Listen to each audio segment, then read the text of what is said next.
Does student loan forgiveness figure in your plan? Would you take executive action to achieve it? It does figure in my plan. I've laid out in detail. For example, the legislation passed by the Democratic House calls for immediate $10,000 forgiveness of student loans. It's holding people up. They're in real trouble. They're having to make choices between paying their student loan and paying their rent, those kinds of decisions. It should be done immediately. In addition to that, as you know, I think that everything from community college straight through to doubling Pell Grants to making sure that we have access, free education for anyone making under $125,000 for 4 years of college. And there is a program that exists now under the law that forgives student loans for being able to engaging in public service. I'm going to institute that fundamental change in that so it's able to be available to everyone that in fact is engaged. It's not being very well managed right now. So I'm going to do all of those things. Thank you.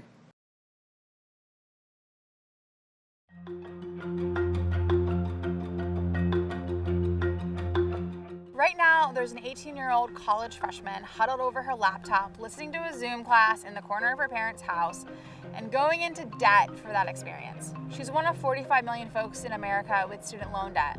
I'm one of them too. Student debt is a massive policy mistake and one we have the power to fix. 10 years ago, Reverend Jesse Jackson called me out at a meeting for refusing to say how much student debt I had, explaining that shame gives the banks all the power. I left that meeting confronting my shame over my debt and determined to make college free and cancel all student loan debt. When I went to school, I took nearly $80,000 out of student loan debt for a simple reason.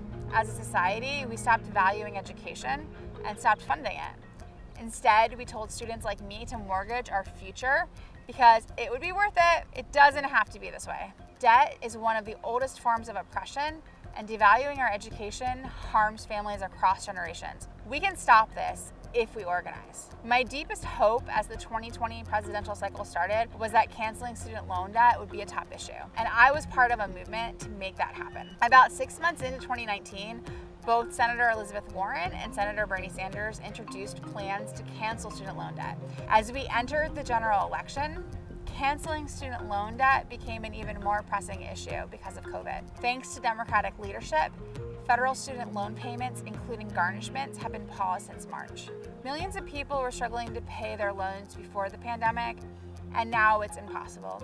Even former opponents are now embracing student loan cancellation, in part because they recognize that canceling student loan debt would provide a massive economic stimulus. Thanks to the force of RISE, Strike Debt, Student Debt Crisis, the Debt Collective, AFT, NEA, and others, there is a huge groundswell to win the cancellation. And we'll get it done with Joe Biden. He supports an across-the-board $10,000 cancellation due to COVID, cancellation for most public colleges, HBCU, and minority-serving institutions alums, and adjustments to the Public Service Loan Forgiveness Program. The DNC platform includes some debt cancellation and, very importantly, the concept of administrative relief. And in earth-shattering good news, Senator Schumer recently introduced legislation to support canceling $50,000 of federal student loan debt via administrative relief, meaning that the government can use the power already granted to it by Congress without passing new legislation. He even tweeted, "Cancel student loan debt." And it showed me a lot has changed from when people would pat me on the head condescendingly when I talked about canceling student loan debt to now it being inevitable that we will cancel all student loan debt. Joe Biden has shown he listens with empathy and moves into action. All the stories of everyone struggling with student debt across generations, the disparate impact on Black women, and the drag on the economic mobility of first-generation students will be too hard to stop. Joe Biden will be the president to cancel all student loan debt.